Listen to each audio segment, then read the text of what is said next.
Hey everybody, this is Wendy Ponomarenko. I'm the art teacher and librarian at Temple Emanu-El. And as part of the ongoing library project, I've been reading a book a night to bring our temple resources to our families in this time of need. And tonight's book is Thunkdercake by Patricia Polacco. Hope you enjoy. Okay, this is Thunkdercake, written and illustrated by Patricia Polacco.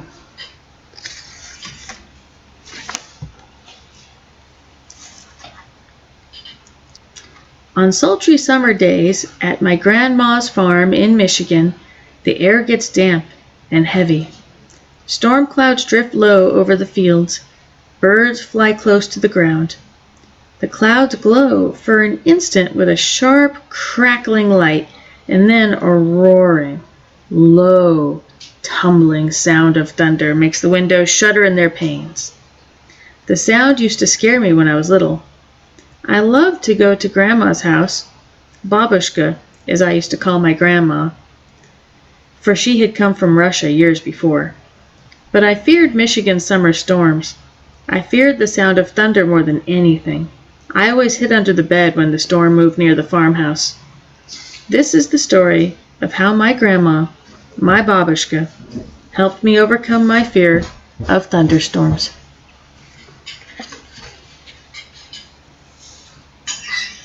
Grandma looked at the horizon, drew a deep breath, and said, "This is Thunkdercake bacon weather, all right. Looks like a storm coming to me."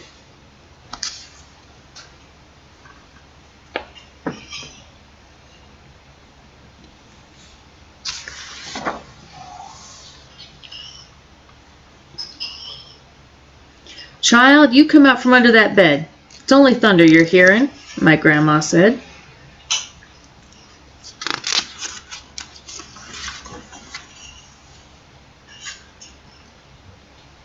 The air was hot, heavy, and damp. A loud clap of thunder shook the house, rattled the windows, and made me grab her close. "Steady, child," she cooed. "Unless you let go of me, we won't be able to make a Thunkdercake today." "Thunkdercake?" I stammered as I hugged her even closer. "Don't pay attention to that old thunder, except to see how close the storm's getting. When you see the lightning, start counting, real slow. When you hear the thunder, stop counting. That number is how many miles away the storm is. Understand?" she asked. "We need to know how far away the storm is, so we have time to make the cake and get it into the oven before the storm comes, or it won't be real Thunkdercake."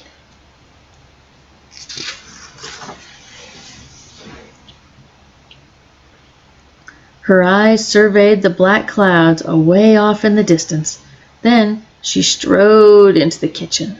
Her worn hands pulled a thick book from the shelf above the wood stove.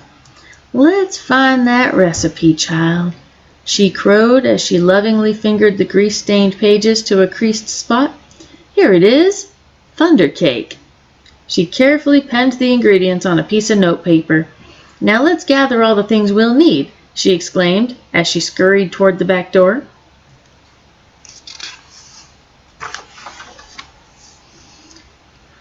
We were by the barn door when a huge bolt of lightning flashed. I started counting like Grandma told me to. 1, 2, 3, 4, 5, 6, 7, 8, 9, 10. Then the thunder roared. 10 miles. "It's 10 miles away," Grandma said as she looked at the sky. "About an hour away, I'd say. You'll have to hurry, child. Gather them eggs, careful like," she said. Eggs from mean old Nellie Peckhen. I was scared. I knew she would try to peck me.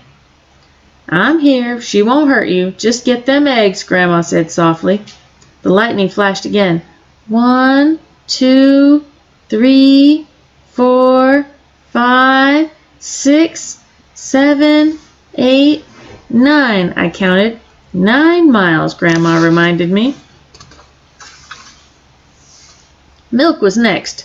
Milk was from old Kick Cow. As Grandma milked her, Kick Cow turned and looked mean right at me. I was scared. She looked so big. Zip went the lightning. 1, 2, 3, 4, 5, 6, 7, 8. I counted. Boom! Went the thunder. 8 miles, child, Grandma croaked. Now we have to get that chocolate and sugar and flour from the dry shed. I was scared as we walked down the path from the farmhouse, through the tangled weed woods to the dry shed. Suddenly the lightning slit the sky. 1, 2, 3, 4, 5, 6, 7, I counted. Boom, boom, crashed the thunder. It scared me a lot, but I kept walking with Grandma.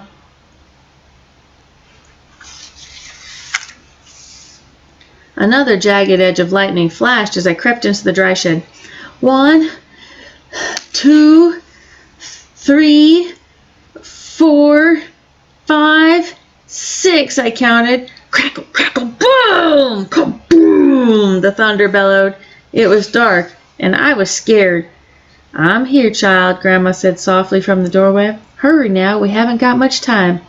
We've got everything but the secret ingredient. 3 overripe tomatoes and some strawberries, Grandma whispered as she squinted at the list. I climbed up high on the trellis. The ground looked very long, a long way down. I was scared. I'm here, child, she said. Her voice was steady and soft. You won't fall. I reached 3 luscious tomatoes while she picked strawberries. Lightning again. 1, 2, 3, 4, 5, I counted. Kabang! Boom-a-room, the thunder growled. We hurried back to the house and the worm kitchen, and we measured the ingredients. I poured them into the mixing bowl while Grandma mixed. I churned butter for the frosting and melted chocolate. Finally, we poured the batter into the cake pans and put them in the oven together. Lightning lit the kitchen. I only counted to 3, and the thunder rumbled and crashed. 3 miles away, Grandma said, and the cake is in the oven. We made it. We have a real thunder cake.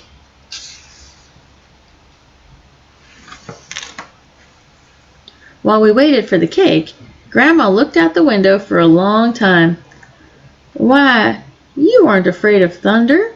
You are too brave, she said as she looked right at me. I'm not brave, Grandma, I said. I was under the bed, remember? But you got out from under it, she answered. And you got eggs from mean old Nellie Peckhen, and you got milk from old Kick Cow, and you went through tanglewood weeds to the dry shed, and you climbed the trellis in the barnyard. From where I sit, only a very brave person could have done all them things.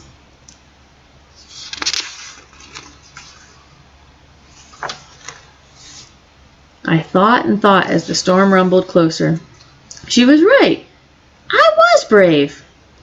Brave people can't be afraid of a sound, child, she said, as we spread out the tablecloth and set the table. When we were done, we hurried into the kitchen to take the cake out of the oven, and after the cake had cooled, we frosted it. Just then the lightning flashed, and this time it lit the whole sky. Even before the last flash had faded, the thunder rolled, boomed, crashed, and boomed just above us. The storm was here. Perfect, Grandma cooed, just perfect. She beamed as she added the last strawberries to the glistening chocolate frosting on top of our thunder cake.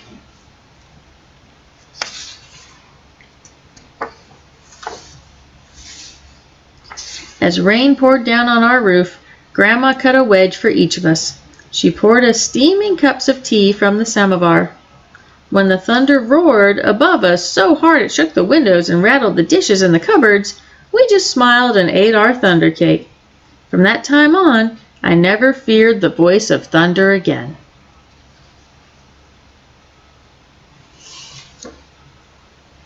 And then here's the recipe. The end.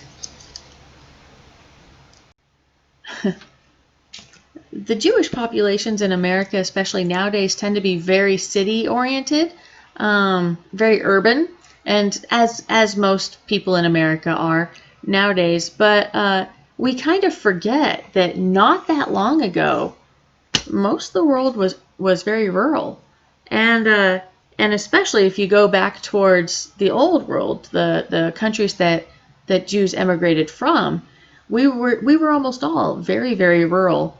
So Patricia Polacco, she's a wonderful artist, a wonderful illustrator, a wonderful storyteller. We have many of her books, and all of them have this kind of homesy feeling of her kind of rural Jewish upbringing, and that feeling of being connected to the generations. And this one, I love how it shows basically how our connections to our grandparents are so very important to us, how much they have to teach us, and how she's carried those lessons with her all through her life. She ends this saying that she's never feared thunder again. Her grandmother was the one who gave her that strength, just by basically distracting her with something to do and something sweet. And I would love to have heard like a little line at the end mentioning how the grandmother had as she was a child, maybe had a similar experience. It would have been nice to have that even like little tendril going even further back. But even without that, it's great to see that kind of Jewishness in a rural setting, while at the same time having that connection to the old world, that connection to our past. This is Thunkdercake by Patricia Polacco, and you can find this in the Easy Fiction section in our Juvenile stacks. Enjoy.